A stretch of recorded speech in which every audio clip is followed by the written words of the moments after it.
आप सभी को आज संविधान दिवस की हार्दिक शुभकामनाएं। जैसा कि आज पूरा देश भारतीय संविधान दिवस के रूप में मना रहा है और यह आज का दिन अपने आप में बहुत ही खास और अहम है, खास तौर पे हम भारतीयों के लिए, क्योंकि आज एक ऐसा दिन है जो हम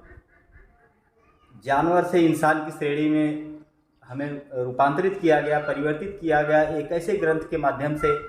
जो हमें दुनिया में कहीं भी आने की, जाने की, पढ़ने की, बोलने की, अभिव्यक्ति की आज़ादी देता है। अर्थात आज हम लोग संविधान दिवस मना रहे हैं और यह संविधान दिवस 26 नवंबर 1949 को जब बनकर तैयार हुआ, उसमें भारतीय संविधान के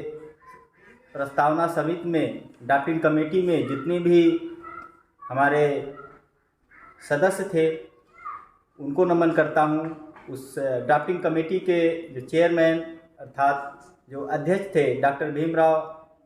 अंबेडकर, जिन्हें हम बाबा साहब के नाम से जानते हैं,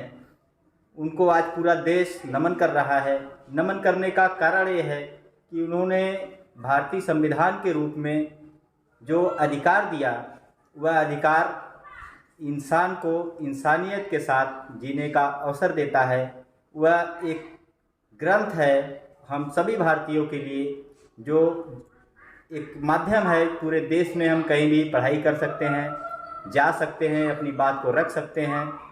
और हमारे अधिकारों का संरक्षण जिस ग्रंथ में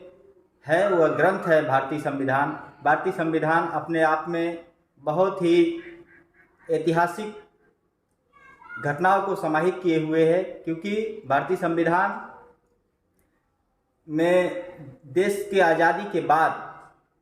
जब देश की आज़ादी के पहले हमारे देश में राजा जो होता था वो पेट से पैदा होता था, अर्थात राजा का बेटा ही राजा होगा। लेकिन जब से भारतीय संविधान में प्रावधान किया गया कि पूरे देश में, चाहे वह दक्षिण में बैठा हुआ व्यक्ति हो, चाहे वह पूर्वोत्तर के अंतिम छोर में पैदा हुआ व्यक्ति हो, उसको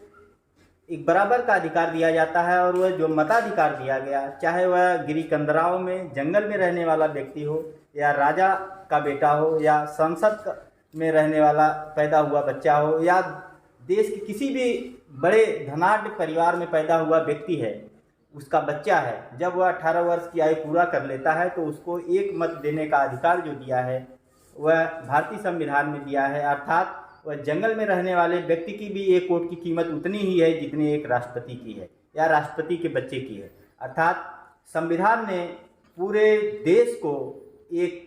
धागे में पिरोने का काम किया है और एक छोटे से लेके अपने आप को एक बहुत धनाढ्य परिवार में पैदा हुआ बच्चा भी संविधान के दायरे में समान है। समानता का अधिकार हमें संविधान में जो मिला है वह दुनिया में हमारी पहचान रखता है और खासकर महिलाओं के लिए भी भारतीय संविधान अपने आप में बहुत ऐतिहासिक भूमिका को लिए हुए, क्योंकि महिलाओं को पढ़ने का अधिकार नहीं था, कहीं जाने का अधिकार नहीं था, अपने अधिकारों को लिए बोलने का अधिकार नहीं था, अपने जो जीवन शैली है, जो दैनिक उनका जीवन था वो बद से बदतर था। लेकिन जब से देश में भारतीय संविधान लागू हुआ, अर्थात 26 नवंबर 1949 को बनकर तैयार हुआ और 24 जनवरी 1950 को भारतीय संविधान के जितने भी सदस्य थे सब लोगों ने उस पर हस्ताक्षर किए और 26 जनवरी 1950 से भारतीय संविधान लागू हुआ और उस दिन से हमारा देश गणराज्य कहलाया, अर्थात गणतंत्र हुआ। गणतंत्र का मतलब लोगों के द्वारा लोगों के ऊपर शासन करने का जो एक ग्रंथ में दिया गया भारतीय संविधान में, जो एक आम इंसान भी एक देश का राष्ट्रपति बन सकता है, देश का प्रधानमंत्री बन सकता है। और भारतीय संविधान में राष्ट्रपति, प्रधानमंत्री, मुख्यमंत्री, राज्यपाल जैसे संवैधानिक पदों पर बैठे हुए लोगों की शक्तियों का विवरण दिया हुआ है कि किस व्यक्ति के पास कौन सी शक्ति होगी। इन सब का एक रूपांतरित रूप जो विश्व का सबसे बड़ा हस्तलिखित संविधान हमारे देश का है, पूरी दुनिया में जाना जाता है। और इसकी विशेषता यह है कि ये हाथ से लिखा गया है। हम लोग आज एंजॉय कर रहे हैं भारतीय संविधान दिवस के रूप में। मैं भारतीय संविधान के द्वारा दिए गए अधिकारों के माध्यम से ही आज अपने देश के सबसे पूर्वोत्तर के क्षेत्र में खड़ा होकर आपसे बात कर रहा हूँ, अर्थात त्रिपुरा की राजधानी अगरतला से लगभग 50 किलोमीटर दूर नीरमहल, जो महाराजा वीर विक्रम के द्वारा स्थापित किया गया है, ये जो स्थापत्य कला है उसका एक जीता जागता उदाहरण है। नीरमहल अर्थात जल महल के बीच में हम लोग